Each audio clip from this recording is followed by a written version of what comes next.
Chaplin was driving just a regular streetcar when he did the stuff in the French Connection. Car really, it wasn't really about the car as much as it was about Hackman. Welcome back to Rocky Watches Movies.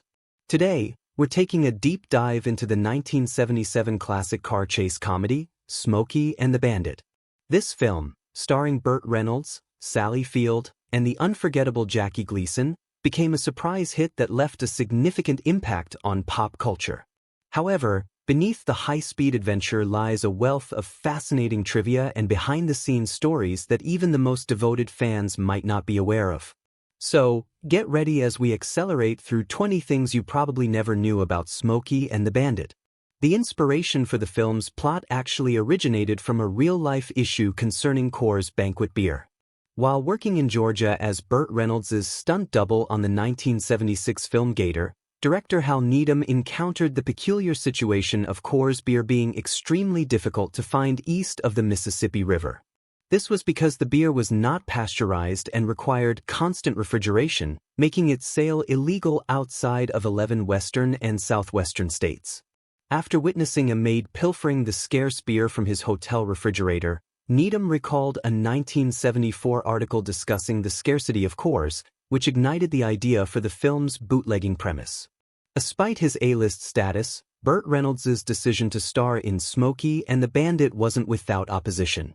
According to Reynolds, when his longtime friend Hal Needham presented him with the script, which was handwritten on yellow legal pads, Reynolds agreed to star if Needham could secure the funding.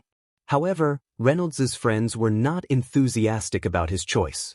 In his autobiography, he recalled how they even got down on their knees, with tears in their eyes, and pleaded with him not to take on the role. Jerry Reed was initially Needham's first choice to play the Bandit, but after Reynolds agreed to join the project, Needham promptly recast Reed as the Snowman.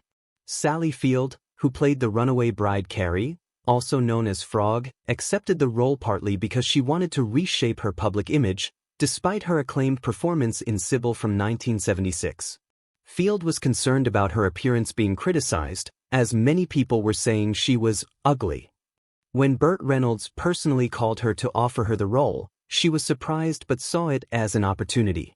With no finished script in hand, Field took a leap of faith, hoping the role might help her be seen in a more attractive light.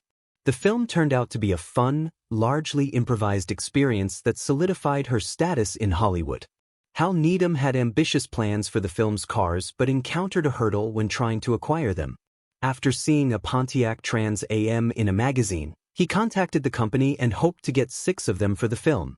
However, Pontiac only sent 3. The situation wasn't much better for the Bonneville intended for Jackie Gleason's character, with only 2 being provided instead of the requested 4. By the end of filming, the Trans Am fleet was almost entirely destroyed, with the last functioning car needing a push just to roll into the final scene. For the sequel, Pontiac was more generous, providing 10 Trans Ams and a load of Bonnevilles.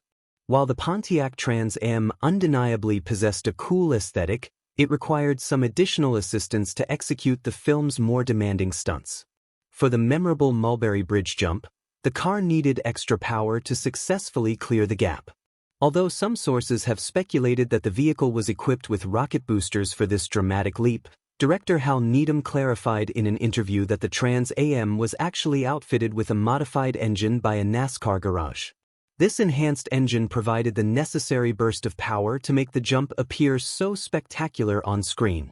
If you've ever felt that the Bandit's Pontiac Trans Am didn't quite sound like a typical Trans Am, your intuition is correct. Interestingly, the sound effects used for the Trans Am in the movie were not actually recordings of a Trans Am. Instead, the sound designers utilized the audio from the 1955 Chevrolet Custom that was prominently featured in the film's 2-lane blacktop and American Graffiti to create the iconic engine sounds of the Bandit's car. If you're enjoying learning these behind-the-scenes details, subscribing to the channel would be as thrilling as a Trans Am in a high-speed chase. With an initial budget set at $5.3 million, director Hal Needham was ready to commence filming. However, Universal Pictures had other plans. Just as production was about to begin in Atlanta, a studio representative arrived to inform Needham that his budget had been cut by $1 million. Considering that Burt Reynolds' paycheck of $1 million already constituted a significant portion of the initial funding, Needham had to be resourceful. He skillfully managed to stretch the remaining $3.3 million to successfully complete the film. Demonstrating their commitment to staying within the revised budget, the production team decided against hiring a professional dog trainer. Instead, shortly before shooting commenced, they placed a local advertisement announcing that Burt Reynolds would be judging a dog competition, with the winning canine earning a role in the movie. A charming basset hound emerged victorious from this impromptu casting call and went on to play the adorable character of Fred, Sheriff Buford T. Justice's loyal companion. The character of Sheriff Buford T. Justice was more than just a fictional creation. Burt Reynolds' own father, who served as a police chief in Riviera Beach, Florida, had a particular way of mispronouncing son of a bitch, often saying it as some bitch. Reynolds shared this anecdote with Jackie Gleason, who found it amusing and incorporated it into his portrayal of the sheriff. This mispronunciation went on to become one of the character's signature lines. Staying with the casting of the sheriff, the role almost went to the actor Richard Boone. However, Burt Reynolds had a different vision for the character. He felt the sheriff should be a little crazier, a little more dangerous, and a lot funnier, which ultimately led to the casting of the comedic legend Jackie Gleason, whose portrayal became truly legendary. Jackie Gleason's comedic genius was consistently on display throughout the filming process. For instance, it was entirely his idea to have toilet paper trailing from his pants as he exited the barbecue scene, adding an unexpected and hilarious visual gag. In fact, director Hal Needham has mentioned that Gleason often didn't adhere to the written script at all, estimating that the comedic actor improvised approximately 70 to 80% of his lines while on set. It was well known that Jackie Gleason had a fondness for liquor, but he had a clever way of keeping his drink requests discreet. Whenever Jackie Gleason desired a glass of bourbon, he would ask his assistant, Mal, for a hamburger. This seemingly innocuous request served as a secret code word that soon became common knowledge among the entire film crew. The original screenplay for Smokey and the Bandit contained some notable differences from the final version that audiences saw on the big screen. For instance, the Bandit's last name was initially Laro. Sally Field's character, Carrie, was originally named Kate, and Jerry Reed's character, Cletus, was initially referred to as Bandit 2. Furthermore, the wealthy father and son duo, Big Enos and Little Enos, were originally named Kyle and Dickie. Even the Bandit's iconic car wasn't initially conceived as a Pontiac Trans Am. The script called for something else entirely. The reward for successfully completing the bootlegging run was also different in the early drafts. It was supposed to be a new truck rather than the $80,000 cash prize.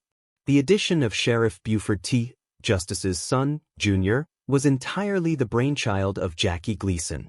Gleason felt that his character shouldn't be alone in the patrol car and needed someone to play off of, which led to the creation of Junior. This character added another significant layer of comedic relief to the film. Jerry Reed, who brilliantly portrayed Cletus, also contributed the film's memorable theme song, Eastbound and Down. After promising that he would come up with a song for the movie, he hadn't actually written anything by the end of filming. When the director, Hal Needham, inquired about the song, Reed assured him that he would have something by the following morning. Despite going out that night, Reed miraculously managed to sing his newly written song, Eastbound and Down, for Needham the next day.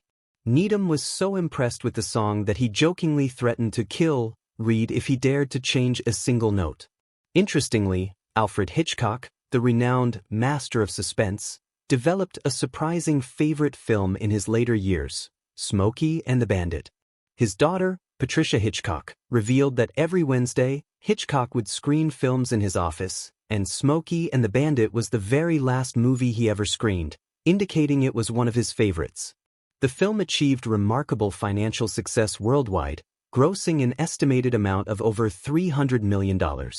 This was a significant achievement, and Smokey and the Bandit ended the year as the second highest-grossing movie of 1977, only surpassed by the cinematic juggernaut that was Star Wars, but notably beating out other popular films like Close Encounters of the Third Kind and Saturday Night Fever.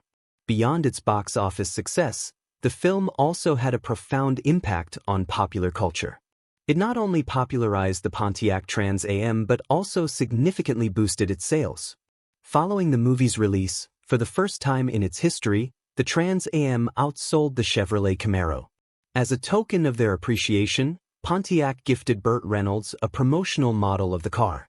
However, due to later financial difficulties, Reynolds eventually sold this model, which has since been auctioned off for nearly $500,000. When Smokey and the Bandit aired on network television, much of the film's original dialogue had to be toned down to meet broadcast standards. This was particularly true for Sheriff Buford T. Justice's signature phrase, "Some bitch," which was changed to the milder, "scum bum." Since Jackie Gleason did not re-record his lines for the television broadcast, the job of dubbing over his lines fell to Henry Corden, the voice actor behind Fred Flintstone, creating an unlikely connection between the two iconic characters. As Sheriff Justice might say, "I got a big welcome waiting for you when I get you back home, you scumbum." And there you have it, folks. You now know a little bit more about the making and impact of Smokey and the Bandit. If you enjoyed this video, which I presume you did since you've made it this far, please hit that like button and subscribe to Rocky Watches Movies so you don't miss any future deep dives into cinematic classics. Thanks for watching. I'll see you in the next one. Bye for now.